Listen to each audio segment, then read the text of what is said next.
अल्लाह के नाम से जो बड़ा ही मेहरबान और रहम करने वाला है। ऐ लोगो जो ईमान लाए हो, अल्लाह और उसके रसूल से आगे न बढ़ो और अल्लाह से डरो। अल्लाह सब कुछ सुनने और जानने वाला है।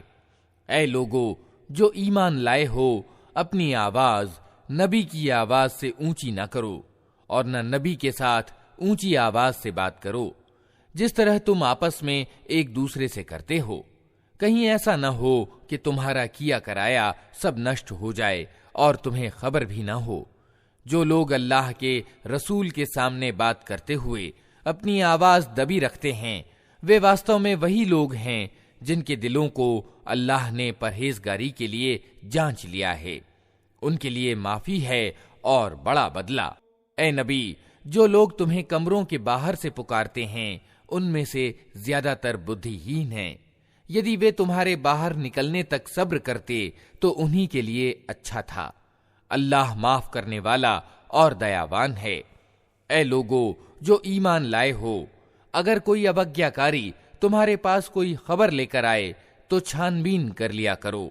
कहीं ऐसा न हो कि तुम किसी गिरोह को बेखबरी में हानि पहुंचा बैठो और फिर अपने किए पर तुम्हें पछतावा हो।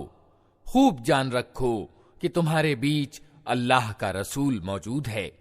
अगर वो बहुत से मामलों में तुम्हारी बात मान लिया करे तो तुम खुद ही कठिनाइयों में ग्रस्त हो जाओ। मगर अल्लाह ने तुमको ईमान का प्रेम दिया और उसको तुम्हारे लिए प्रिय बना दिया और कुफ्र यानी इनकार और उल्लंघन और अवज्ञा से तुमको विमुख कर दिया। ऐसे ही लोग अल्लाह के अनुग्रह और उपकार से सन्मार्ग पर हैं और अल्लाह सर्वज्ञ और तत्वदर्शी है।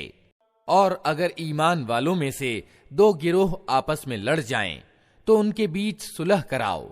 फिर अगर उनमें से एक गिरोह दूसरे गिरोह पर ज्यादती करे तो ज्यादती करने वाले से लड़ो, यहां तक कि वो अल्लाह के आदेश की ओर पलट आए। फिर अगर वो पलट आए तो उनके बीच इंसाफ के साथ सुलह करा दो और इंसाफ करो कि अल्लाह इंसाफ करने वालों को पसंद करता है। ईमान वाले तो एक दूसरे के भाई हैं, अतः अपने भाइयों के बीच संबंधों को ठीक करो और अल्लाह से डरो। आशा है कि तुम पर दया की जाएगी। ऐ लोगो जो ईमान लाए हो, न मर्द दूसरे मर्दों की हंसी उड़ाएं, हो सकता है कि वे उनसे अच्छे हों, और न औरतें दूसरी औरतों की हंसी उड़ाएं, हो सकता है कि वे उनसे अच्छी हों। आपस में एक दूसरे पर व्यंग्य न करो और न एक दूसरे को बुरी उपाधि से याद करो। ईमान लाने के बाद दुराचार में नाम पैदा करना बहुत बुरी बात है। जो लोग इस नीति से बाज न आए वे जालिम हैं।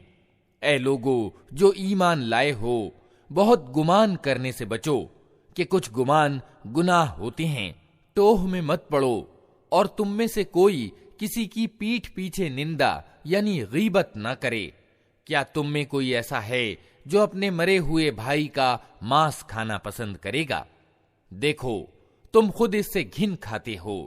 अल्लाह से डरो, अल्लाह बड़ा तौबा कबूल करने वाला और दयावान है।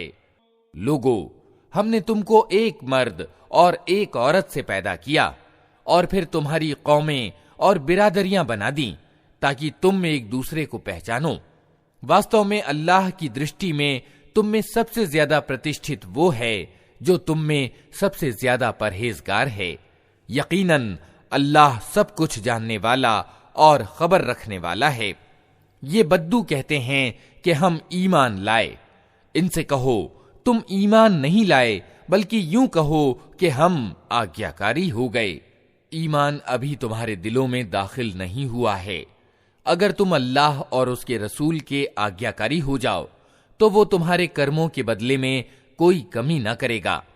यकीनन अल्लाह बड़ा माफ करने वाला और दयावान है।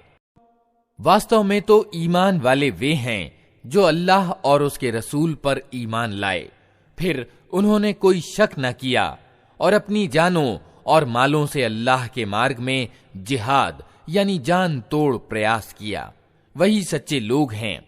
ऐ नबी, इन ईमान के दावेदारों से कहो क्या तुम अल्लाह को अपने दीन की सूचना दे रहे हो, हालांकि अल्लाह जमीन और आसमानों की प्रत्येक चीज को जानता है और हर चीज का ज्ञान रखता है।